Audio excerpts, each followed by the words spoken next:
Bonsoir Fred Aniel. Bonsoir sœur Gaëlle. Quel est le message pour tes frères et sœurs chrétiens pour l'année 2015?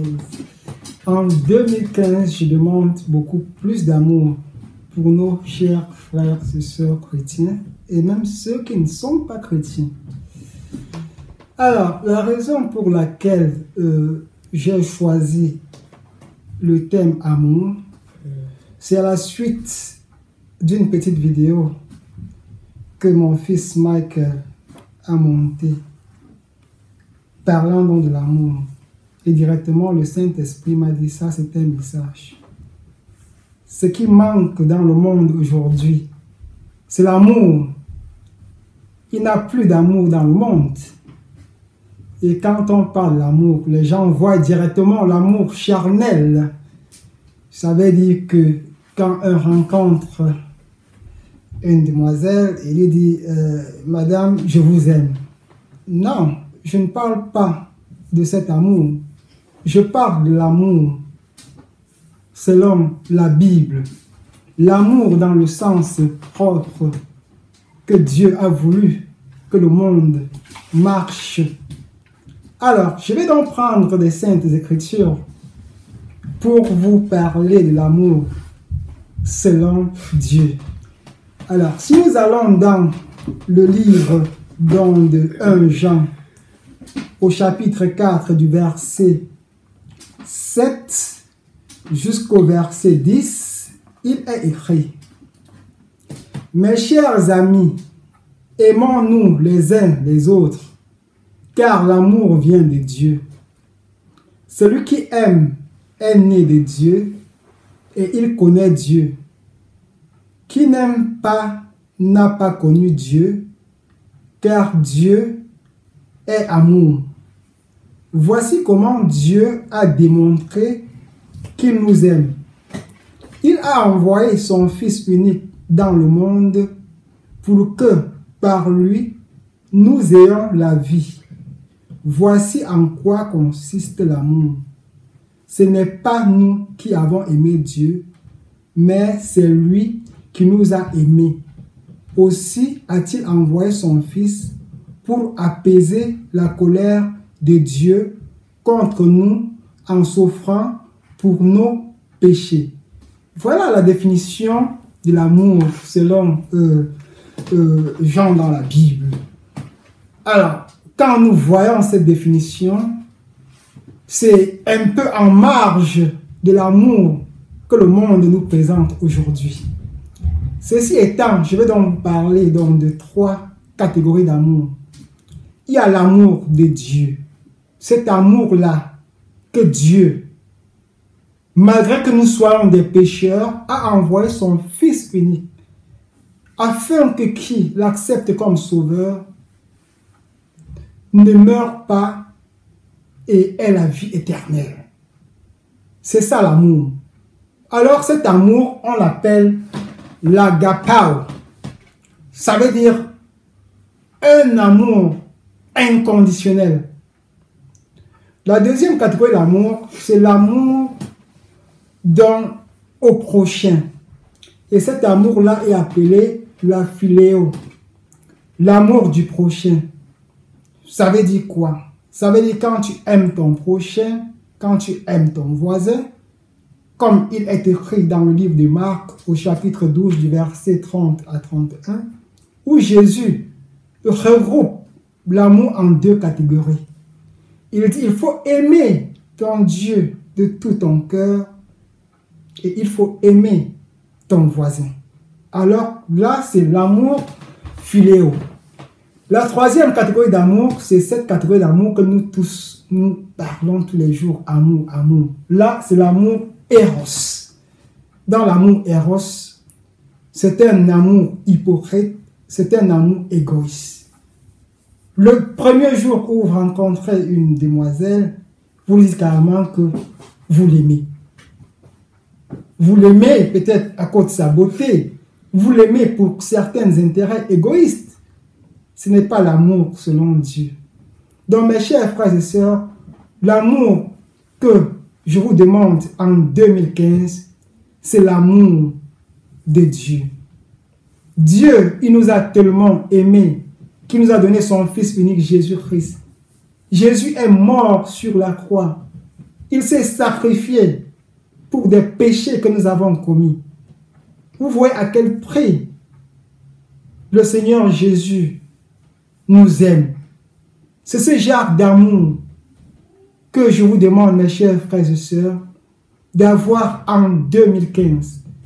Parce que si nous aimons de la façon dont Jésus nous a aimés, alors nous allons être prêts pour le nouveau royaume. Nous allons être prêts pour le salut. Parce que l'amour que nous disons tous les jours, le monde n'a pas l'amour de Dieu. Et c'est la raison pour laquelle, regardez tout ce qui se passe dans le monde. C'est un monde de haine. C'est un monde de querelles, d'injustice. Un monde de jalousie, d'envie. Tout ceci, pourquoi? Parce que les gens du monde nous ont détourné de la réalité. Ou bien parce que nous refusons d'aimer dans le sens de Dieu. D'aimer dans le sens où Dieu nous a aimés.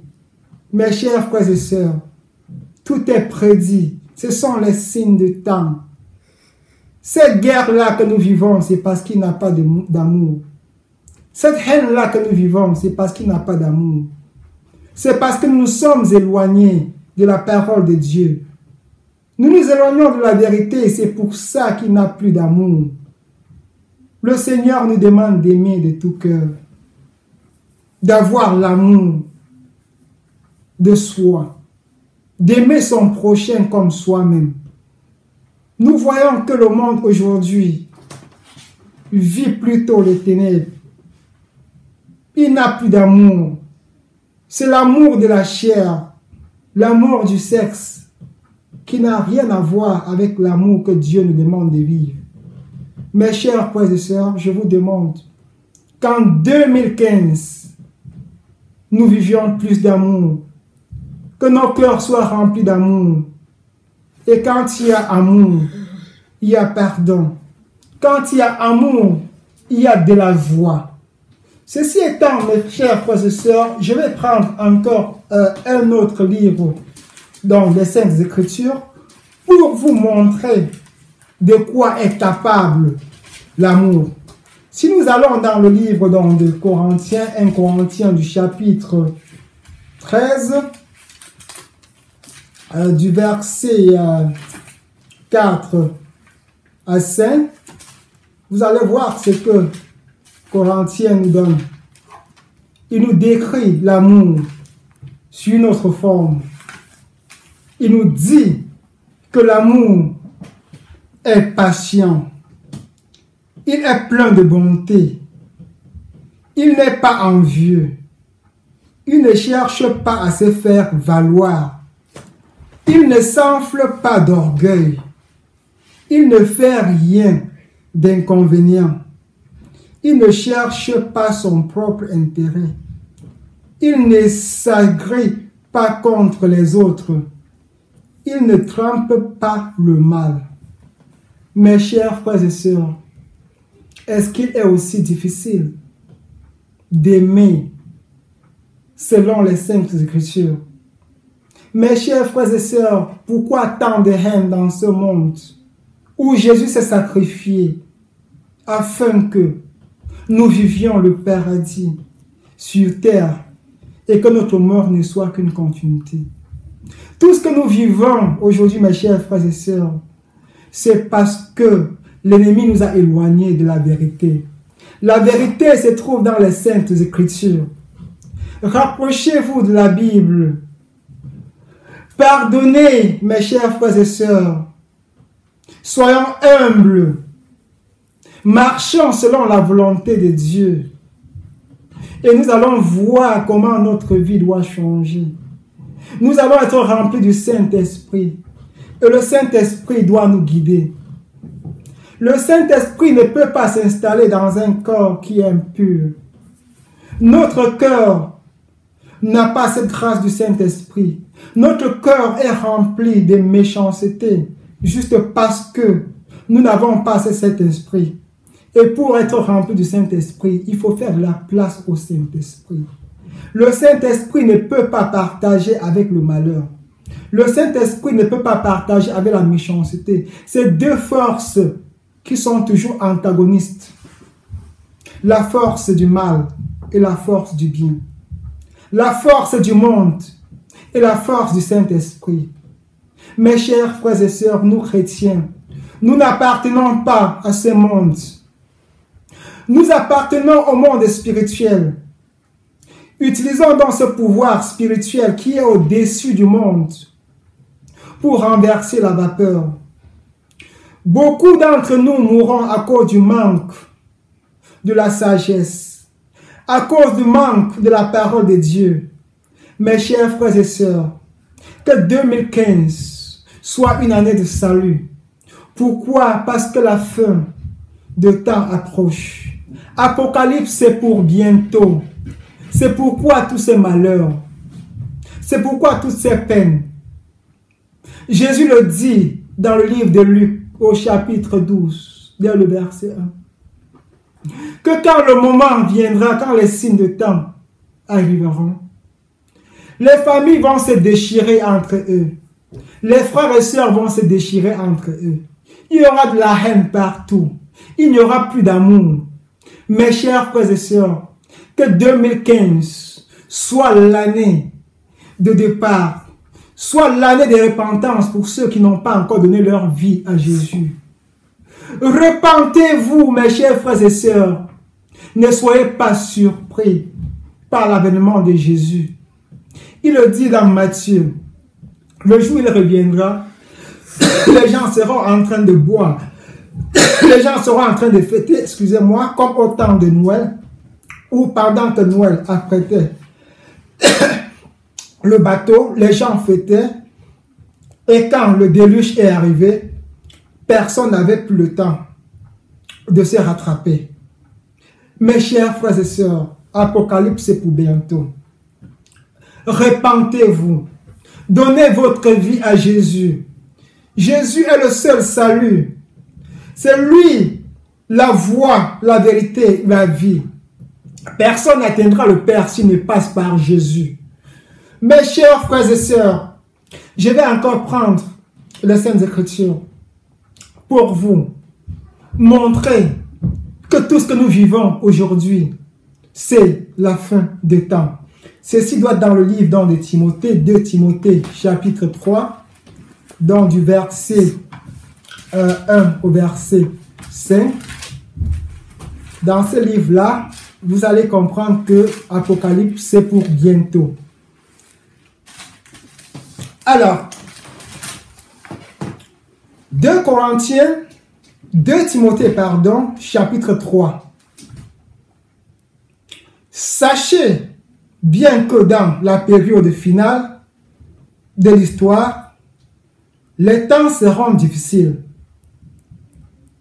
Les hommes seront égoïstes, avides d'argent, vantards et prétentieux.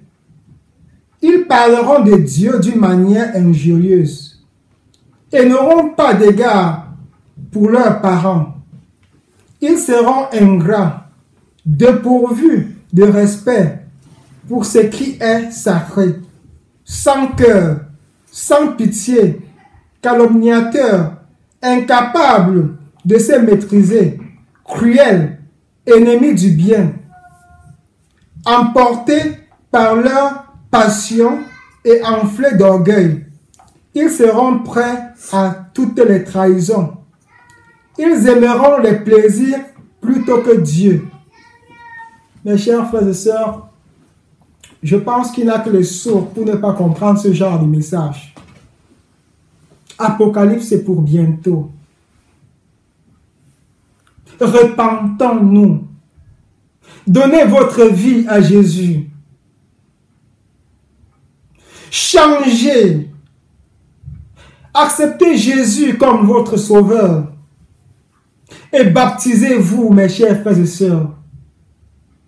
Si vous n'êtes pas encore sauvés et que vous cherchez le salut, répétez cette prière après moi. Seigneur Jésus, Je suis un pauvre pécheur. J'ai péché contre toi. Je sais que tu es mort sur la croix pour mes péchés. Seigneur Jésus, pardonne-moi. Délivre-moi de mes péchés.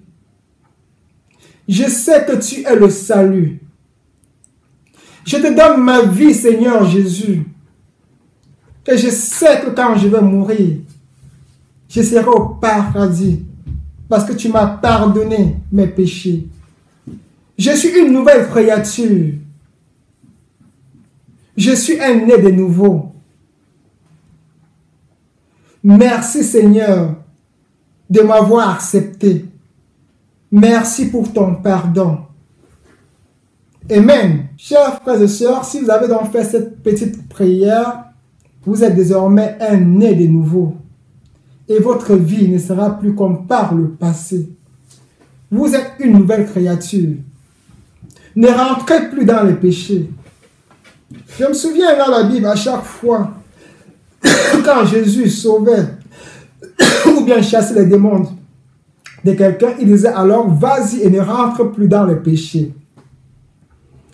Ce que nous vivons aujourd'hui, nous aimons les miracles. Il y a beaucoup de personnes que le Seigneur, malgré leurs péchés, a fait des miracles dans leur vie et qu'après le miracle, sont encore rentrés dans le péché. Ce que je vous conseille, chers frères et sœurs, dès lors que vous acceptez Jésus comme le Sauveur, vous êtes une nouvelle créature, vous êtes comme un bébé. Ne rentrez plus dans les péchés. Continuez avec votre foi chrétienne, vivez avec Jésus, vivez en Christ, et votre foi doit grandir. Vous allez grandir avec le Seigneur.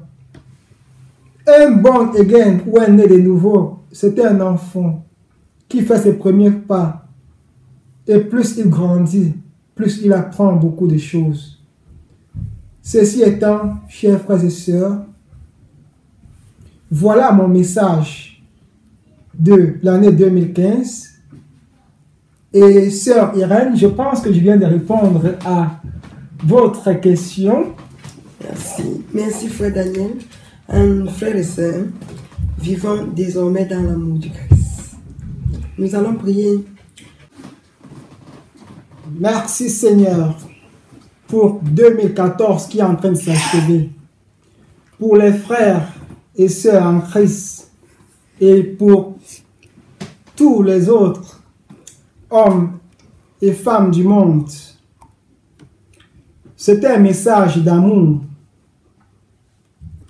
un message de bonté, de joie. Père, tu es le Tout-Puissant, tu es le Créateur du ciel et de la terre. Tu es le Dieu d'Abraham, d'Isaac, de Jacob. Tu es le Père de Jésus. Jésus, tu es la voie, tu es la vérité, tu es la vie. Jésus, tu es celui, quand tu ouvres, personne ne peut fermer. Et quand tu fermes, personne ne peut ouvrir. Au nom de Jésus, tout le monde se prosternera. Que ce soit au paradis, sur la terre ou en dessous. Tout le monde t'appellera Seigneur. Seigneur Jésus, merci pour le sacrifice que tu as fait pour nous. Seigneur Jésus, merci pour la grâce. Tu es mort pour nos péchés. Merci Seigneur Jésus de nous avoir envoyé le Saint-Esprit afin que qui t'accepte comme le Sauveur et se baptise ait la vie éternelle. L'Esprit qui vit en nous est plus grand que le monde. Que n'importe quelle force maléfique qui nous attaque soit anéanti au nom de Jésus. Qu'au nom de Jésus, 2015 soit une année de repentance pour beaucoup de brebis galeuses. Que 2015 soit une année de méditation. Que 2015 soit une année de bénédiction. Une année de plus de paix dans le monde. Que 2015 soit une année de voix. Que 2015 apporte la prospérité. Que 2015 enlève la douleur dans le cœur de tes créatures. Que 2015, en résumé, soit une année de gloire. Ceci étant, Seigneur, nous te prions au nom de Jésus de nous pardonner tous nos péchés. Amen. Jesus' name.